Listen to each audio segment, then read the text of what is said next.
Hello guys, 2 days na naglagay ako ng coffee kasi sayang naman yung ginawa ko, may natira pa. So, ang dami nga na nagawa ko guys. So, sayang naman yan kasi tapo.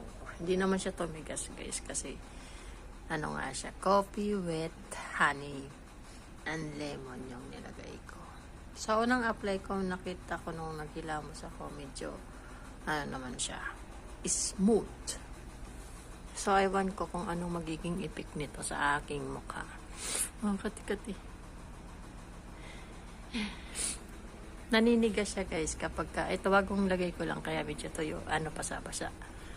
Mamaya pag natuyo na siya, medyo sticky siya. Itsura ko. Hello guys, what's up guys?